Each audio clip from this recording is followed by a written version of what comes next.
ਲਓ ਜੀ, ਇਹ 1947 ਵਾਲਾ ਇੱਕ ਮੰਦਿਰ ਹੈ ਕਿ ਤੁਹਾਨੂੰ ਅੰਦਰੋਂ ਵਿਖਾਲਨੇ ਆ ਤੇ ਨਾਲੇ ਵੀ ਦੱਸਦੇ ਆ ਕਿ ਕਿੱਥੇ ਵਾਕਿਆ ਹੈ। ਇਹ ਬਿਲਕੁਲ ਆਪਣੀ ਅਸਲੀ ਹਾਲਤ 'ਚ ਮੌਜੂਦ ਹੈਗਾ ਏ।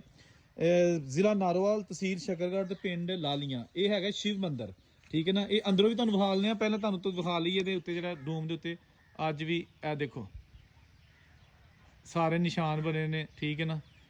ਤੇ ਇਹ ਅੰਦਰ ਵੀ ਚੱਲਨੇ ਆ, ਲੇਕਿਨ ਪਹਿਲਾਂ ਤੁਹਾਨੂੰ ਦਿਖਾਣਾ। ਇਹ ਦੇਖੋ, ਇਹ ਬਣਿਆ ਦਾ ਨਿਸ਼ਾਨ ਓਮ ਦਾ। ਇਹ ਓਮ ਲਿਖਿਆ ਦਾ ਉਹੀ 1947 ਦੀ ਪਾਰਟੀਸ਼ਨ ਤੋਂ ਪਹਿਲਾਂ ਜਦੋਂ ਮੰਦਿਰ ਬਣਾਇਆ ਗਿਆ ਸੀ। ਤੇ ਅੰਦਰ ਜਾਣ ਤੋਂ ਪਹਿਲਾਂ ਇਹ ਦੇਖੋ ਇਹਦਾ, ਠੀਕ ਹੈ ਨਾ। ਇਹ ਦੇਖੋ, ਇਹ ਇੱਕ ਦਰਬਾਰ ਬਣਿਆ, ਇਹ ਬਾਅਦ ਚ ਬਣਿਆ ਸੀ, 1947 ਵਾਲਾ ਨਹੀਂ ਹੈਗਾ। ਤੇ ਅੰਦਰ ਜਾ ਕੇ ਹੁਣ ਤੁਹਾਨੂੰ ਵਿਖਾਲਣਾ ਇਧਰੋਂ ਦੀ। ਫਿਰ ਤੁਸੀਂ ਦੇਖਿਓ ਕਿ ਇਹ ਮੰਦਿਰ ਅੱਜ ਵੀ ਆਪਣੀ ਅਸਲੀ ਹਾਲਤ 'ਚ ਅੰਦਰ ਸ਼ਿਵ ਮੰਦਿਰ। ਇਹ ਦਰਵਾਜ਼ਾ ਇਹਦਾ ਟੁੱਟ ਗਿਆ ਕੁਛ ਅਰਸਾ ਪਹਿਲਾਂ। ਮੈਂ ਦੇਖੀ ਸੀ ਇੱਕ ਵੀਡੀਓ, ਇਹਦੇ ਦਰਵਾਜ਼ਾ ਮੌਜੂਦ ਸੀ। ਤੇ ਇਹ ਜਨਾਬ ਅੱਜ ਵੀ ਇਹ ਦੇਖੋ, ਠੀਕ ਹੈ ਨਾ। ਇਹ ਮੰਦਿਰ ਜਨਾਬ ਤੁਹਾਨੂੰ ਦਿਖਾਇਆ ਜਾ ਰਿਹਾ।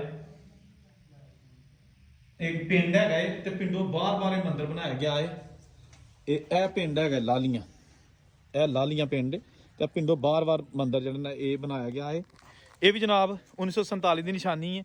ਔਰ ਇਹ ਮੰਦਿਰ ਆਪਣੀ ਅਸਲੀ ਹਾਲਤ 'ਚ ਮੌਜੂਦ ਹੈਗਾ, ਜਿੱਥੇ ਹਲੇ ਵੀ ਕਈ ਜਦੋਂ ਵੀਜ਼ਾ ਲੈ ਕੇ ਤੇ ਹਿੰਦੂ ਬਰਾਦਰੀ ਦੇ ਲੋਕ ਪੂਰੀ ਦੁਨੀਆ ਤੋਂ ਆਉਂਦੇ ਤੇ ਇਹ ਮੰਦਿਰ ਵੀ ਵੇਖਣ ਆਉਂਦੇ ਨੇ। ਇੱਥੇ ਵੀ ਆ ਕੇ ਨਾ ਤੇ ਉਹ ਆਪਣਾ ਫਿਰ ਰਸੂਮਾਤ ਅਦਾ ਕਰਦੇ ਨੇ।